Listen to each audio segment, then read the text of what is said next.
We're going to be reading Chapter 7 today, Mudbloods and Murmurs.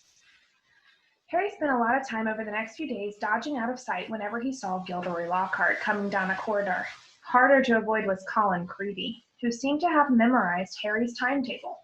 Nothing seemed to give Colin a bigger thrill than to say, "All right, Harry," 6 or 7 times a day, and hear, "Hello, Colin," back, however exasperated Harry sounded when he said it.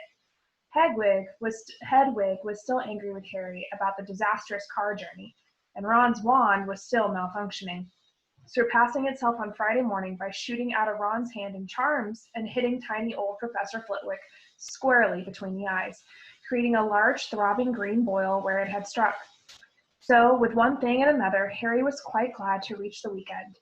He, Ron, and Hermione were planning to visit Hagrid on Saturday morning.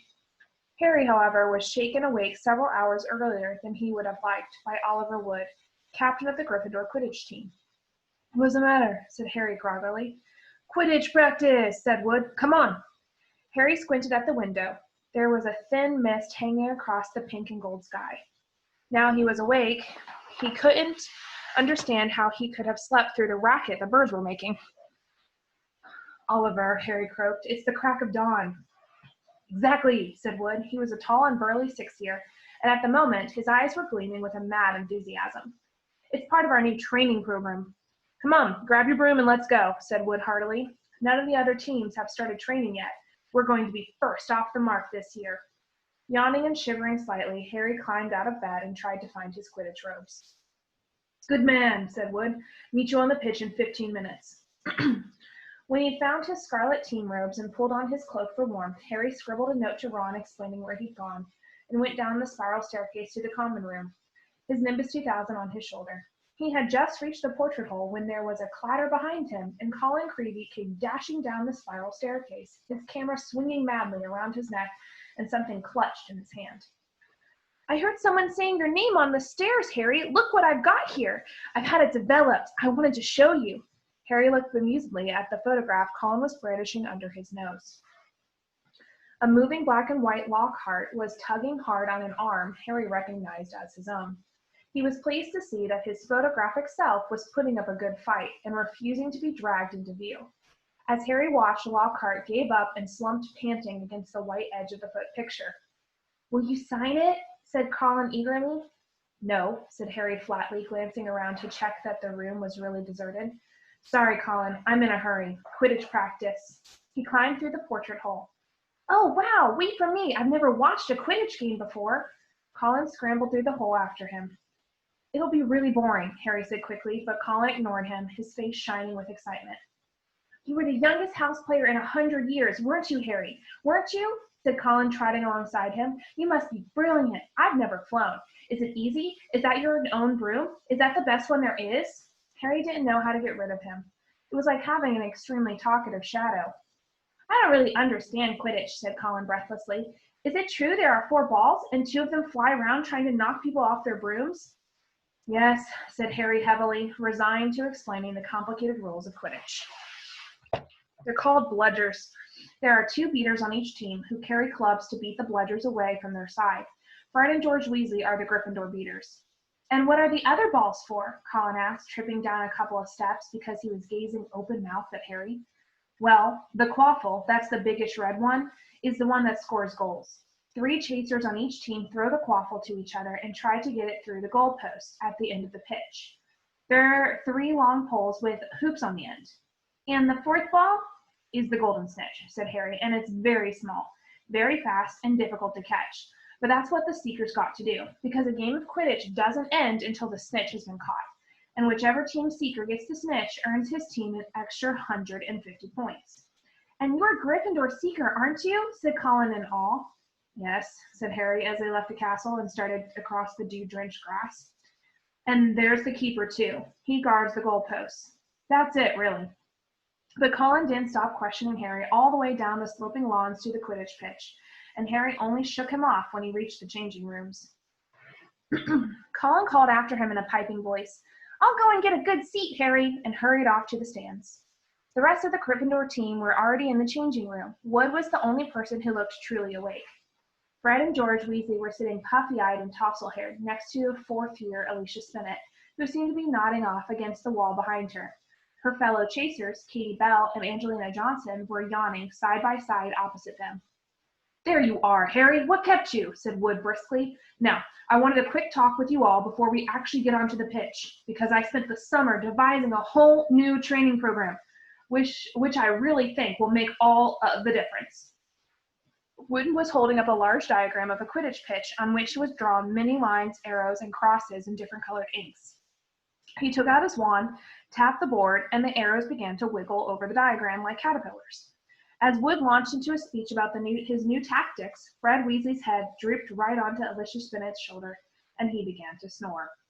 The first board took nearly 20 minutes to explain, but there was another board under that, and a third under that one. Harry sank into a stupor as Wood droned on and on. "So," said Wood at long last, jerking Harry from a wistful fantasy about what he could be eating for breakfast at this very moment up at the castle, "is that clear? Any questions?"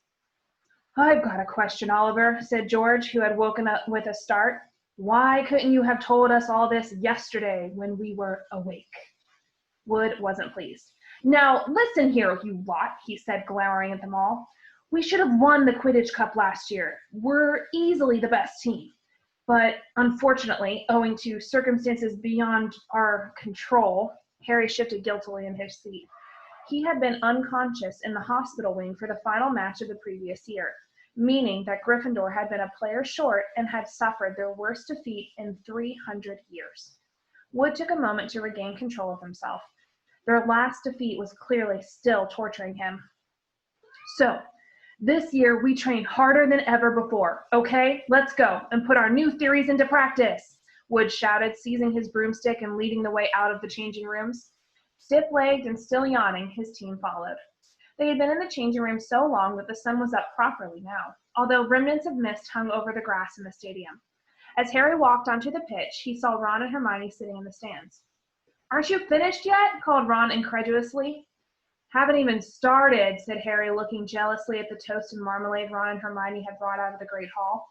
"Wood's been teaching us new moves." He mounted his broomstick and kicked at the ground, soaring up into the air.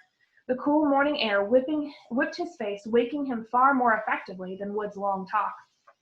It felt wonderful to be back on the Quidditch pitch. He soared right around the stadium at full speed, racing Fred and George. "What's that funny clicking noise?" called Fred as they hurtled around the corner. Harry looked into the stands. Colin was sitting in one of the highest seats, his camera raised, taking picture after picture, the sound strangely magnified in the deserted stadium. "Look this way, Harry, this way!" he cried shrilly. "Who's that?" said Fred. "No idea," Harry lied, putting on a spurt of speed that took him as far away as possible from Colin. "What's going on?" said Wood, frowning as he skimmed through the air towards them. "Why is that first year taking pictures? I don't like it. He could be a Slytherin spy trying to find out about our new training program." "He's in Gryffindor," said Harry quickly. "And the Slytherins don't need a spy, Oliver," said George. "What makes you say that?" said Wood testily. "Because they're here in person," said George, pointing.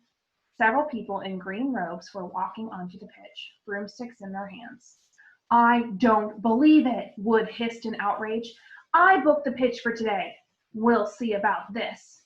Wood shot towards the ground, landing rather harder than he meant to in his anger, staggering slightly as he dismounted. Harry, Fred, and George followed. "Flint!" Wood bellowed at the Slytherin captain. "This is our practice time. We got up specially. You can clear off now." Marcus Flint was even larger than Wood. He had a look of trollish cunning on his face as he replied, "Plenty of room for all of us, Wood." Excuse me. Angelina, Alicia, and Katie had come over too.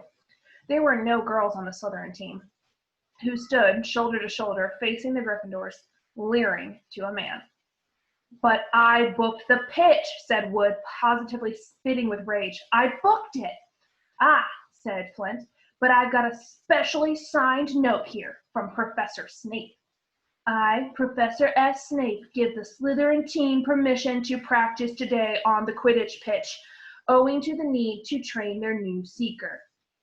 You've got a new seeker, said Wood, distracted. Where? And from behind the 6 large figures before them came a 7th, smaller boy, smirking all over his pale, pointed face. It was Draco Malfoy. Aren't you Lucius Malfoy's son? Said Fred, looking at Malfoy with dislike. Funny you should mention Draco's father, said Flint, as the whole Slytherin team smiled still more broadly. Let me show you the generous gift he's made to the Slytherin team. All 7 of them held out their broomsticks, 7 highly polished, brand new handles, and 7 sets of fine gold lettering spelling the words Nimbus 2001 gleamed under the Gryffindors' noses in the early morning sun. Very latest model. Only came out last month, said Flint carelessly, flicking a speck of dust from the end of his own. I believe it outstrips the old 2000 series by a considerable amount.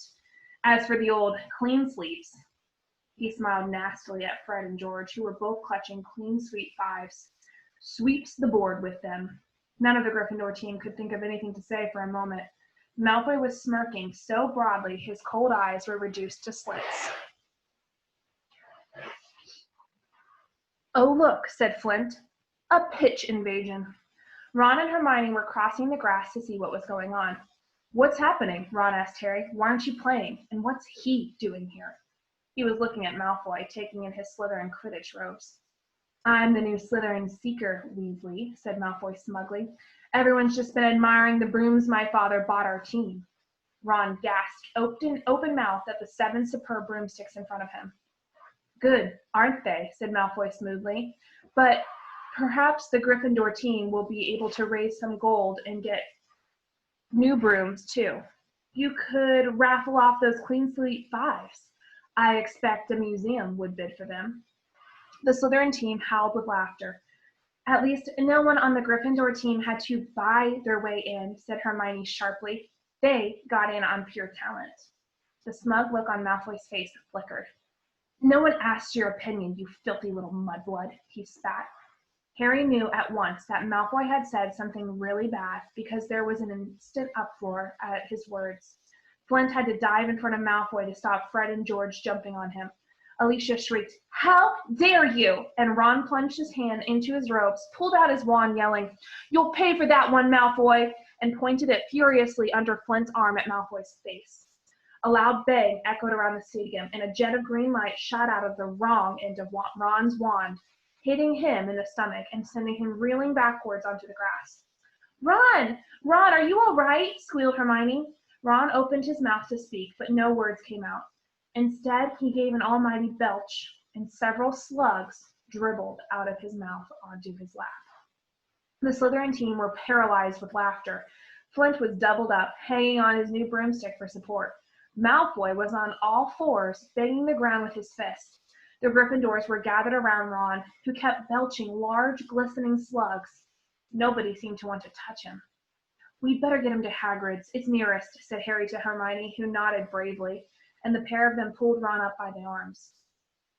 What happened, Harry? What happened? Is he ill? But you can cure him, can't you? Colin had run down from his seat and was now dancing alongside them as they left the pitch. Ron gave a huge heave, and more slugs dribbled down his front. Ooh, said Colin, fascinated and raising his camera. Can you hold him still, Harry? Get out of the way, Colin, said Harry angrily. He and Hermione supported Ron out of the stadium and across the grounds, towards the edge of the forest.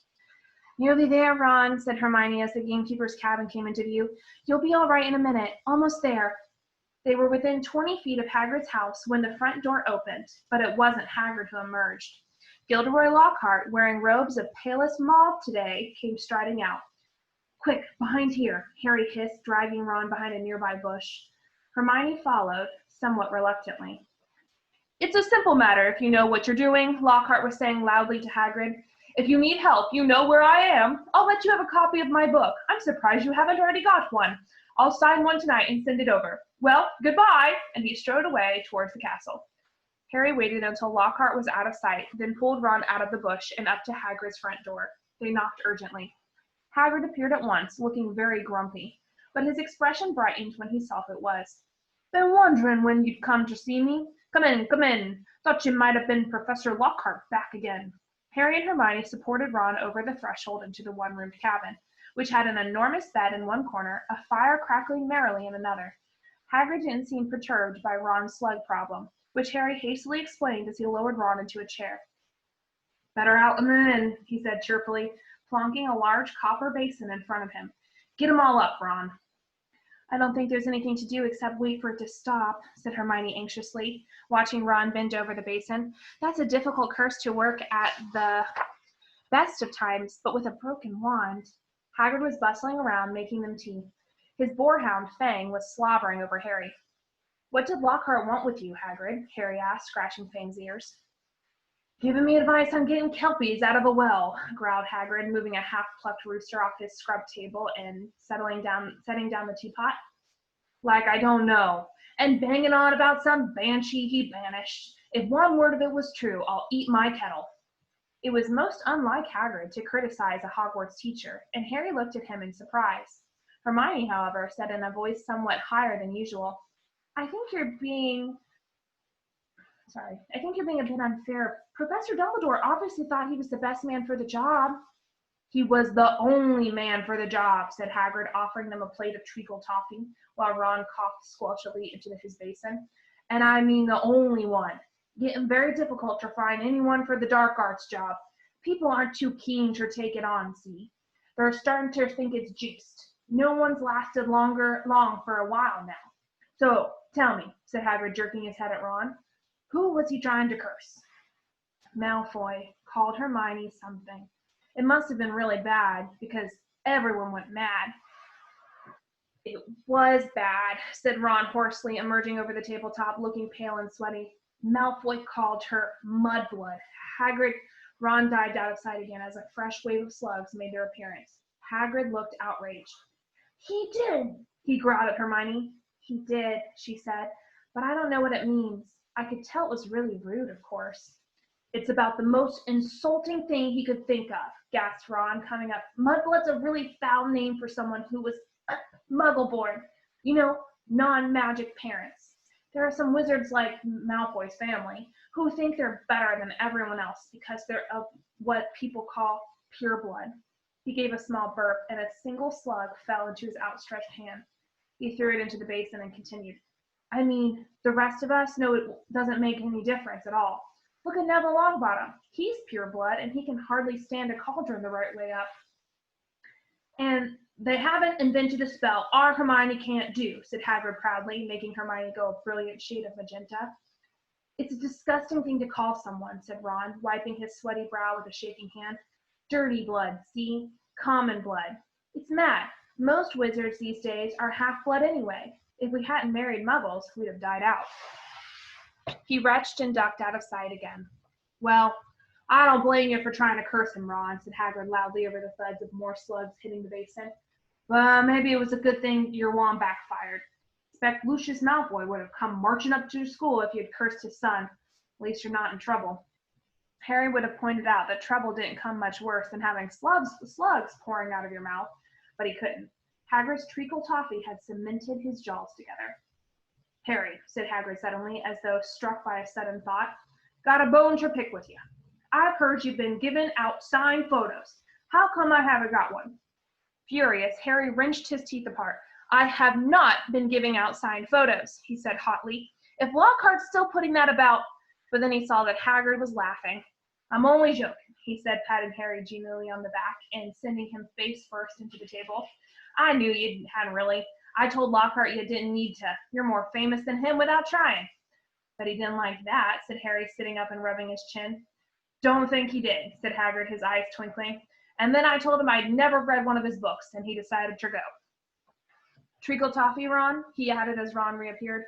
"No thanks," said Ron weakly. "Better not risk it." "Come and see what I've been growing," said Hagrid, as Harry and Hermione finished the last of their tea.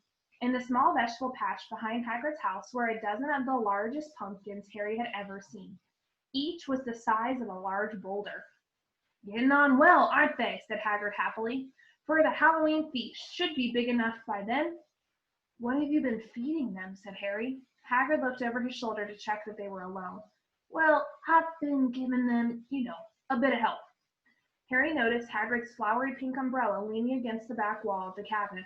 Harry had had reason to believe before now that this umbrella was not at all was not all it looked like. Sorry. Harry had had reason to believe before now that this umbrella was not all it looked. In fact, he had the strong impression that Hagrid's old school wand was concealed inside it.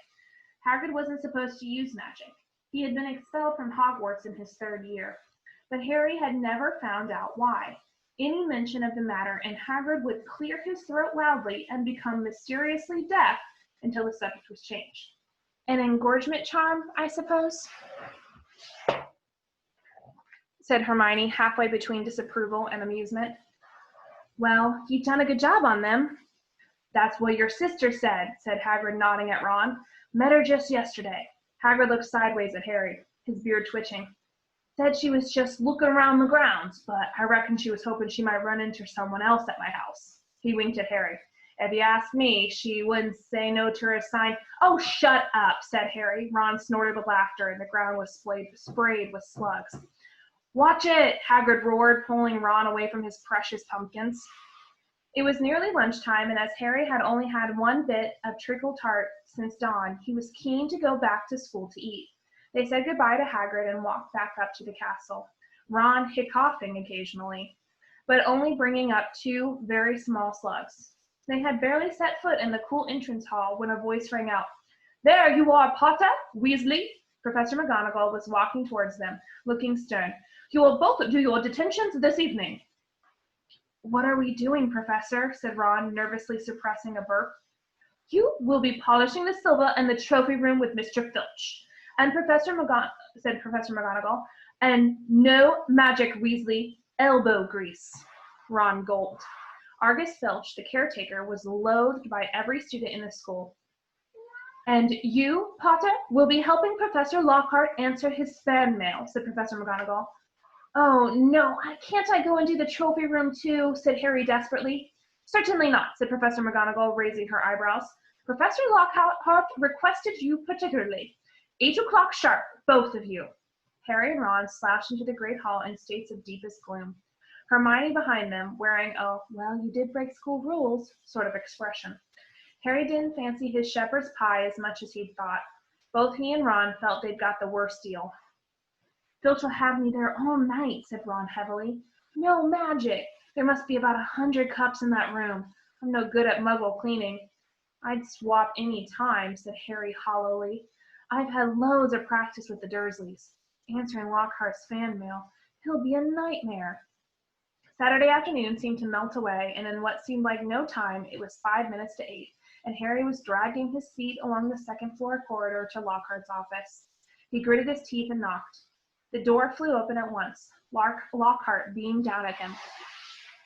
Ah, here's the scallywag, he said. Come in, Harry, come in. Shining brightly on the walls by the light of many candles were countless framed photographs of Lockhart. He had even signed a few of them.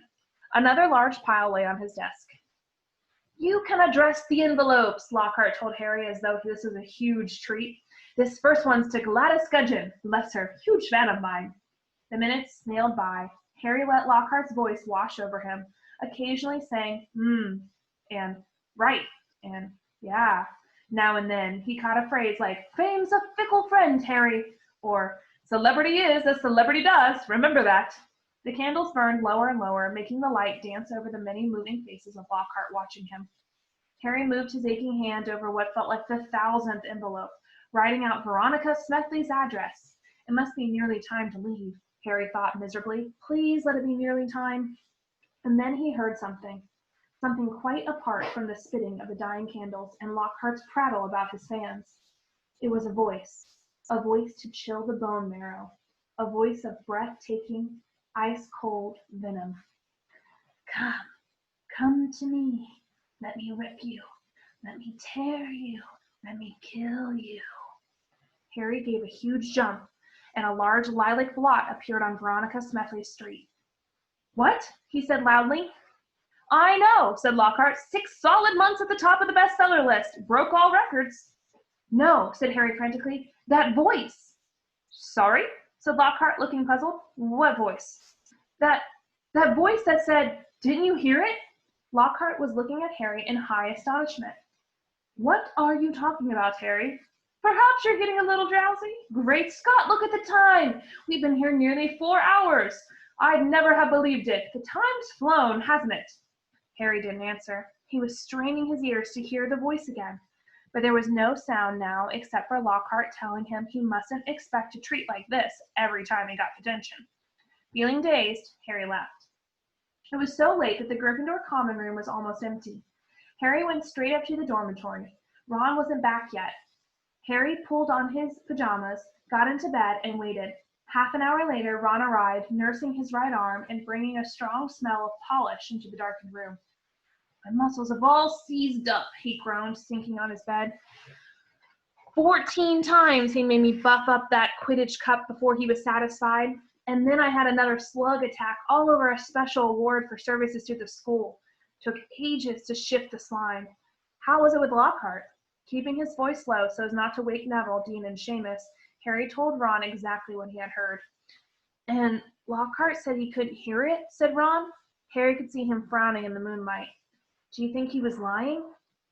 But I don't get it. Even someone invisible would have had to open the door. I know, said Harry, lying back in his four-poster and staring at the canopy above him. I don't get it either. Dun, dun, dun. What could be the voice that Harry heard? We'll find out soon.